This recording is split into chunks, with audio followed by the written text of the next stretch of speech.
پرون ورځ د بنو د کجورو دغه زړه منډۍ کې د معمول پشان خلک د سودا په اخیستلو او خرڅولو بوخت وو. تلې تللې شوې او سبزی میوې به په لفافو کې د ګاګ د پاره بندولې شوې.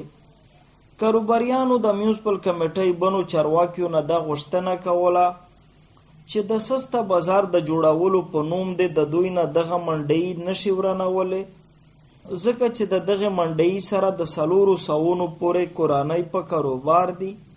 او بل یې باقاعده عدالت کې کیس هم ورباندې روان دی. دا دی چې میز دا کاروبار کوي دا داسې کوي چې میز دغه تا کمیټې ته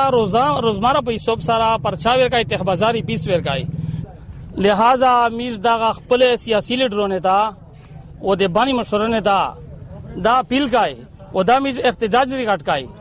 چې میز دغه 400 خاندانی نه ته غیر آبادوي او ته یو د جمعه بازار پښه لګوي. دا دی هو بازار خود به خود لاګي دا په دغه بازار چې د کیم خلک نوستي ته چې دړنګوي او ته نه را کا سون کښنوي یا ته جمعه بازار لګي په دا کا سون اسکاوي چې د نوستي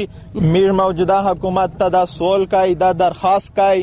چې دا ځکه په دغه سپرې د پرانا سبزی منډي کجور منډي شه 400 کسون تقریبا 400 سپرینه دي چې د خپل بل بچی ته رزي ګټي. میز لہذا موجوده حکومت نه دا سوال کوي چې په دغه حال کې بنده تو سره رحم وکړي او دا ما چېړي دا غریب حالت دا سينه چې دا توسته چیرې ازور وکړو.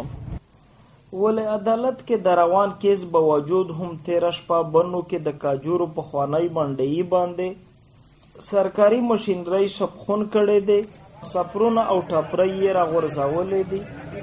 او د سسته بازار جوړولو په نوم یې د دغه غریبه او بدنصیب طبقه د لاس ناتلا د سر نسیوري او د خلینان وړي شو کولې ده. بنو کې د کجورو د پخوانی منډۍ متاثرین وایي دغه منډۍ د دوی د روزګار او کاروبار یوازینی وسیله وه کومه چې اوس نشته. ولې بیا به هم دوی تر اخره پورې د دغه منډۍ د بیا بحال کولو دپاره مبارزه دوامداره ساتي. د کیمرامن افتاب خان سره گوهر وزیر، خیبر نیوز، بن.